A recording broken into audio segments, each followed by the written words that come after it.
بسم اللہ الرحمن الرحیم۔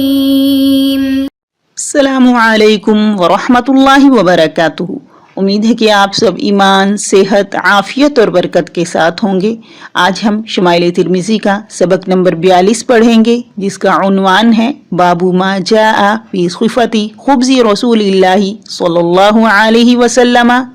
یعنی کہ باب جو کہ آیا ہے نبی کریم صلی اللہ علیہ وسلم کی روٹی کے ذکر کے بیان میں۔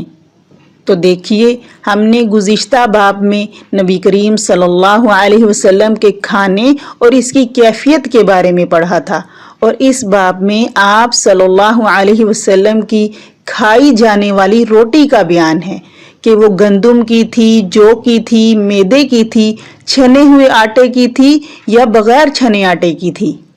پراٹھے اس وقت ہوا کرتے تھے یا نہیں ہوا کرتے تھے، تو ان سب کے بارے میں ہم تفصیل سے پڑھیں گے۔ میدے کی روٹی کا آپ صلی اللہ علیہ وسلم سے کھانا ثابت نہیں ہے، کیونکہ میدے کی روٹی مالداروں کی غذا تھی، اور گندم تو وہاں کاشت ہی نہیں ہوتی تھی، دور دراز کے علاقوں شام وغیرہ سے منگوائی جاتی تھی۔ اس لیے نبی کریم صلی اللہ علیہ وسلم کو بالعموم جو کی سادہ روٹی میسر آتی تھی، جسے آپ تناول فرماتے اور اللہ کا شکر ادا کرتے۔ اسی طرح پراٹھا پکنے کا ذکر روایات میں ملتا تو ہے، مگر کھانے کا ثبوت نہیں ملتا۔ تو خبزی خاک ضمہ کے ساتھ، یعنی کہ ایسی چیز جو گندم یا جو وغیرہ سے پکائی جائے۔ حدیث کی عبارت دیکھیے، بسم اللہ الرحمن الرحیم۔ وبه قال حدثنا محمد بن المثنى ومحمد بن بشار قال حدثنا محمد بن جعفر قال حدثنا شعبة عن أبي إسحاق قال سمعت عبد الرحمن بن يزيد يحدث عن الأسود بن يزيد عن عائشة رضي الله تعالى عنها أنها قالت ما شبع آل محمد صلى الله عليه وسلم من خبز الشعير یومین متتابعین حتی قبض رسول اللہ صلی اللہ علیہ وسلم۔ امام ترمذی رحمہ اللہ فرماتے ہیں کہ ہمیں محمد بن مثنی اور محمد بن بشار نے یہ روایت بیان کی۔ وہ دونوں فرماتے ہیں کہ ہمیں اسے محمد بن جعفر نے بیان کیا۔ وہ فرماتے ہیں کہ ہمیں اس روایت کو شعبہ نے ابو اسحاق کے حوالے سے بیان کیا۔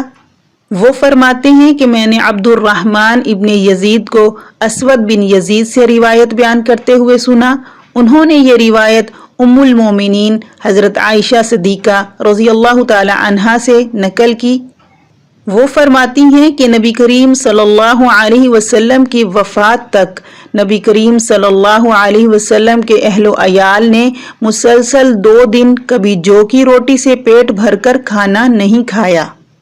تشریح دیکھیے، ما شبع آل محمد صلی اللہ علیہ وسلم من خبز الشعیر یومین متتابعین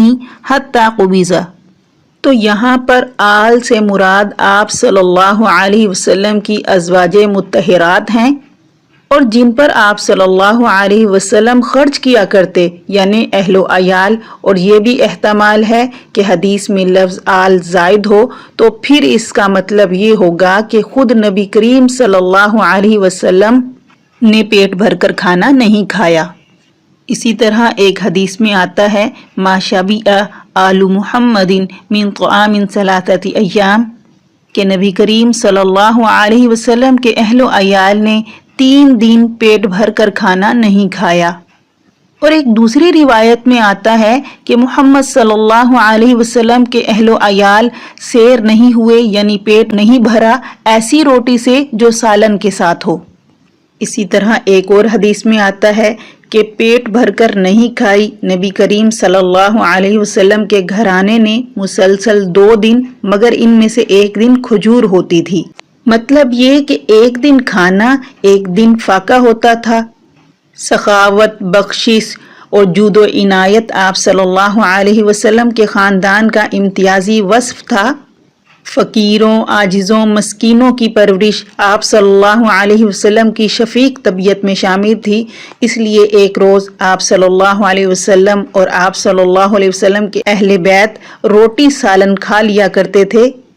اور دوسرے دن کھجور پر گزارا کر کے غریبوں میں تقسیم کر دیا کرتے تھے۔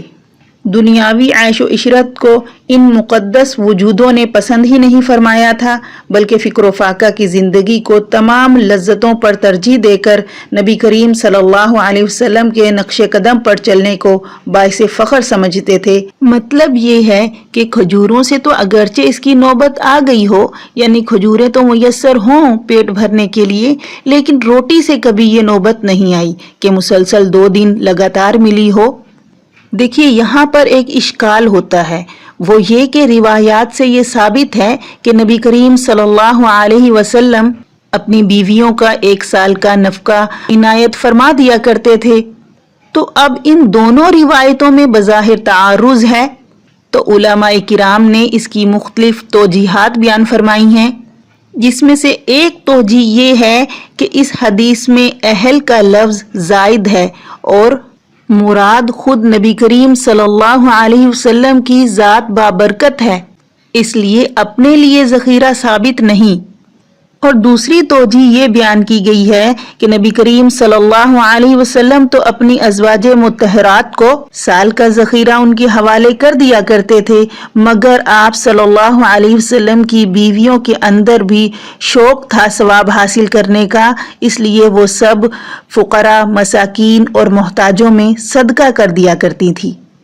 اور یہ آپ صلی اللہ علیہ وسلم کی گزشتہ حالت کے منافی اور مخالف نہیں ہے، کیونکہ آپ صلی اللہ علیہ وسلم تو اپنی آخری زندگی میں اپنے اہل و عیال کے لیے پورے سال کا غلہ ذخیرہ فرما دیتے تھے، لیکن جب کوئی محتاج اپنی حاجت آپ صلی اللہ علیہ وسلم کی خدمت میں پیش کر دیتا تو پھر ذخیرہ شدہ میں سے اس کی حاجت کے لیے نکال لاتے۔ اور تیسری توجیہ یہ بیان کی کہ نبی کریم صلی اللہ علیہ وسلم اور ام المومنین کا فقر اضطراری نہیں بلکہ اختیاری تھا، کیونکہ نبی کریم صلی اللہ علیہ وسلم خود کسی چیز کا ذخیرہ نہیں کرتے تھے، اور ام المومنین بھی اپنے نفقات کو صدقہ کر دیا کرتی تھیں۔ اسی طرح دیکھیے فقر اختیاری کی 2 قسمیں ہیں،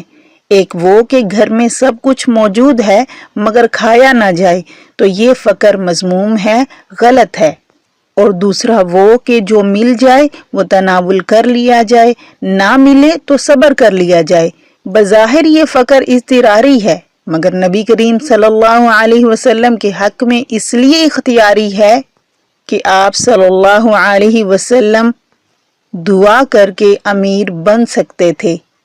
کیونکہ احد پہاڑ سونے کا بنانے کی پیشکش کی گئی آپ کو، مگر آپ صلی اللہ علیہ وسلم نے اختیاراً فقر کو ترجیح دی۔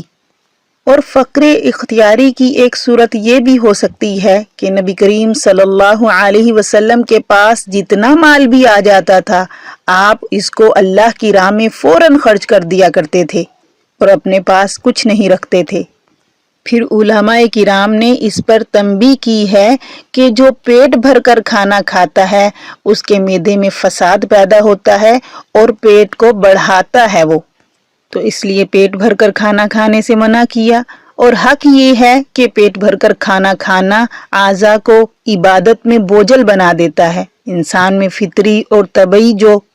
چستی ہوتی ہے وہ ختم ہو جاتی ہے، نیند کی کثرت اور سستی غفلت کا باعث بنتا ہے۔ اگلی حدیث دیکھیے، وبه قال حدثنا عباس بن محمد الدوري قال حدثنا يحيى بن ابي بكير قال حدثنا حريز بن عثمان عن سليم بن عامر قال سمعت ابا امامة الباهلي يقول ما كان يفصل عن اهل بيت رسول الله صلى الله عليه وسلم خبز الشعير۔ امام ترمذی رحمہ اللہ فرماتے ہیں کہ ہمیں یہ روایت عباس بن محمد دوری نے بیان کی، وہ فرماتے ہیں کہ ہمیں اسے یحییٰ بن ابی بکیر نے روایت کیا، وہ فرماتے ہیں کہ ہمیں اس کو حریز بن عثمان نے سلیم بن عامر کے حوالے سے بیان کیا۔ سلیم کہتے ہیں کہ میں نے ابو امامہ باہلی رضی اللہ تعالی عنہ کو یہ کہتے ہوئے سنا کہ نبی کریم صلی اللہ علیہ وسلم کے گھر میں جو کی روٹی کبھی نہیں بچتی تھی۔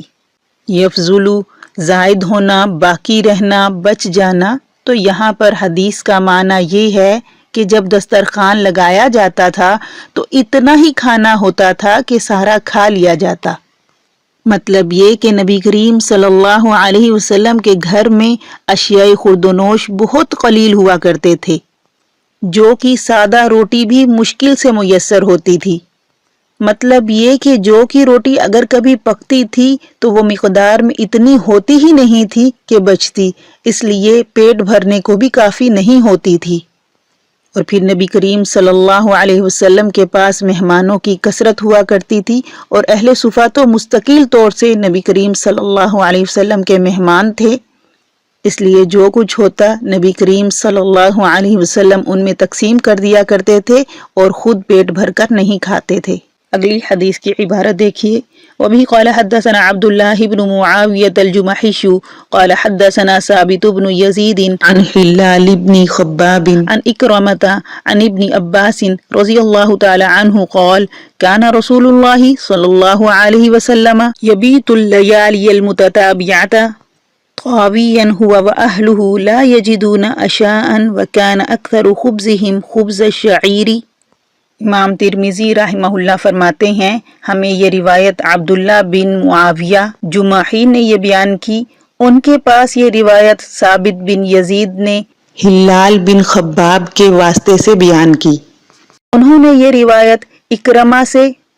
اور انہوں نے صحابی رسول حضرت عبداللہ بن عباس رضی اللہ تعالی عنہ سے سنی۔ وہ فرماتے ہیں کہ نبی کریم صلی اللہ علیہ وسلم اور آپ صلی اللہ علیہ وسلم کے گھر والے کئی رات پے در پہ بھوکے گزار دیتے تھے کہ رات کو کھانے کے لیے کچھ موجود نہیں ہوتا تھا، اور اکثر غذا آپ صلی اللہ علیہ وسلم کی جو کی روٹی ہوتی تھی۔ طاوین یہ توا سے ہے، باب ضربہ بمعنی لپیٹنے کے، اور طاوین کا مجازی معنی بھوکا ہونا بھی آتا ہے، یعنی خالی پیٹ ہونا۔ عشاءً عین کے فتح کے ساتھ جو چیز رات کو عشاء کے وقت کھائی جائے۔ اہلہ اس سے مراد اہل و عیال ہیں، مطلب یہ کہ اہل سے گھرانے کے وہ افراد ہیں جن کا نان و نفقہ اس کے ذمے ہو، یعنی ایک شخص کے اہل اس کی بیوی، اولاد اور گھرانے کے وہ لوگ ہیں جن کا خرچ اور خوراک اس کے ذمے ہو۔ اور اسی طرح ہر بہن، بھائی، چچا اور چچا زاد بھائی اور جو چھوٹے بچے جو اس کے گھر میں پلتے ہیں وہ سب اس کے اہل کہلاتے ہیں۔ دیکھیے حدیث کا جو مضمون ہے وہ تو ترجمے سے واضح ہو گیا ہے، تو دیکھیے یہاں پر یہ سمجھنے کی بات ہے کہ ایسا نہیں تھا کہ اس زمانے پہ آپ کو کوئی دینے والا نہیں تھا، بلکہ حضرات صحابہ کرام رضوان اللہ علیہم اجمعین میں اکثر یعنی کہ بعض لوگ ایسے تھے جو اہل ثروت تھے، مالدار تھے۔ یہ تو نبی کریم صلی اللہ علیہ وسلم کی اپنی شرافت اور اپنی عظمت تھی کہ اپنے اس مقام کی وجہ سے اپنے صحابہ کرام رضی اللہ تعالی عنہما سے بھی اس کیفیت فقر اور افلاس کو چھپائے رکھتے تھے۔ آپ صلی اللہ علیہ وسلم اپنے صحابہ سے اس کو چھپانے کی انتہائی کوشش فرماتے تھے، ورنہ یہ کیسے ممکن تھا کہ نبی کریم صلی اللہ علیہ وسلم اور آپ کے اہل بیت کے فقر اور افلاس کا صحابہ کرام رضی اللہ تعالی عنہما کو علم ہو، اور یہ بھی معلوم ہو کہ 2-3 دن روز فاقے سے گزرے ہیں اور وہ خاموش رہیں اور تعاون نہ کریں، تو ایسا ممکن ہی نہیں ہے۔ مگر آپ صلی اللہ علیہ وسلم نے اور آپ صلی اللہ علیہ وسلم کے اہل بیت نے اپنے فقر کا اظہار کبھی ہونے ہی نہیں دیا۔ دیکھیے اس میں بھی امت کے لیے تعلیم ہے کہ غربت اور افلاس، فکر و فاقہ کے باوجود سوال نہیں کرنا، ہاتھ نہیں پھیلانا۔ تو نبی کریم صلی اللہ علیہ وسلم کا فقر و فاقہ کے باوجود آپ صلی اللہ علیہ وسلم کا یہ عمل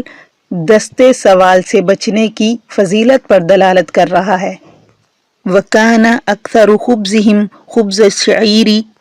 مطلب یہ کہ نبی کریم صلی اللہ علیہ وسلم کی روٹی اکثر جو کی ہوا کرتی تھی، اور جو کا آٹا بھی ایسا ہوتا تھا کہ چھنا ہوا نہیں ہوتا تھا، کیونکہ اس وقت چھلنی موجود ہی نہیں تھی، پھونکوں سے تنکے اڑا دیے جاتے تھے۔ اللہ ہم سب کو نبی کریم صلی اللہ علیہ وسلم کی سیرت کو اپنانے والا بنائے۔ اللہ سے دعا ہے کہ ہمارے بھی تمام معاملات نبی کریم صلی اللہ علیہ وسلم کی سیرت کے مطابق ہو جائیں۔ آج کا سبق یہاں مکمل ہوا. انشاءاللہ اگلے سبق کے ساتھ پھر حاضر ہوں گے. والسلام ورحمۃ اللہ وبرکاتہ.